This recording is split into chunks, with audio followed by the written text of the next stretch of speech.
peut dire en deux mots que ce qui caractérise comme ça Jean-Michel Wilmotte, c'est cet incroyable éventail de compétences, qu'il s'agisse d'installer le Conseil général de Haute-Loire dans un hôpital du XVe siècle, au Puy-en-Velay, de reconfigurer les allées Jean Jaurès à Nîmes, de transformer un ancien grenier à sel en espace culturel à Avignon. Jean-Michel Wilmotte est capable de dessiner aussi bien un couteau pour la gueule qu'une boutique pour Chaumet, des immeubles de logement, bien sûr, jusqu'au plan de développement du Grand Moscou avec Antoine Grimbach.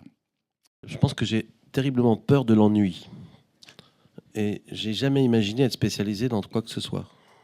Faire l'architecture intérieure, vous vous ennuyez au bout d'un moment ? Assez vite, oui. J'ai eu l'impression de faire le tour très très vite. C'est la même démarche finalement, c'est exactement la même démarche, c'est faire marcher une imagination, une créativité, et puis d'être différent, d'utiliser des techniques différentes, des revêtements, travailler la volumétrie, l'espace, c'est tout ça. Et vous arrivez à appliquer une sorte de même méthodologie entre vos Moi, je pense différents que je travaux ? n'ai aucune méthodologie. Aucune. Je pense que c'est le flair. Moi, je pense que je travaille avec le flair. Je travaille, si j'ai des gens bien en face de moi, je crois que je fais des beaux projets. Quand j'ai des gens moyens, les projets sont moyens. Le logement, c'est autre chose. C'est très, très organisé, très tramé. Si on ne sait plus faire un bâtiment à 1300 € du mètre carré, on est foutu, quoi. Sur la question du patrimoine, au fil des années, est-ce que vous êtes fait une philosophie ? J'ai été confronté très vite, mais j'ai cherché à l'être confronté. C'est-à-dire que c'est vraiment des sujets qui m'intéressaient. Si vous voulez, la greffe, pour moi, c'est quelque chose d'essentiel. C'est la plus belle chose qui soit.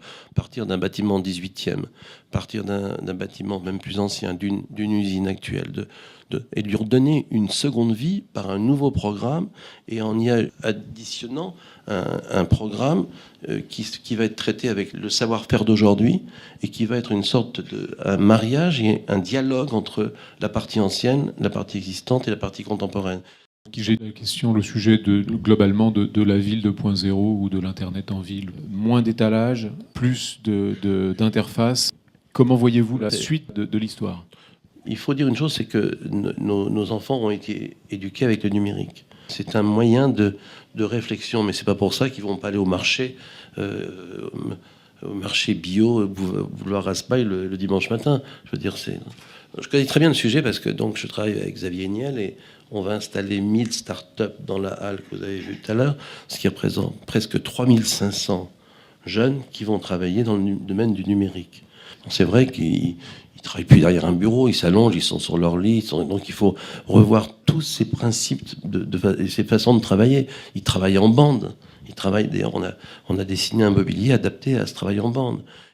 Quel est en fait le programme qu'on ne vous a jamais commandé, que vous auriez rêvé de faire ou que vous rêveriez de faire aujourd'hui ?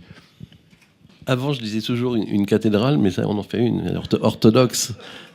Franchement, tout m'intéresse. Parce qu'en plus, ce qui est intéressant, c'est qu'on vous demande un stade. On n'y connaît rien du tout dans les stades. Et d'un seul coup, on dit il y a un concours de stade. On le fait. On a été sélectionné pour le faire. Et d'un seul coup, on va voir Munich, on va en Angleterre, en Écosse, on va voir tout ce qui se passe. Et puis d'un seul coup, on s'enrichit. Et on apprend quelque chose de nouveau. Et ça, c'est fantastique de pouvoir...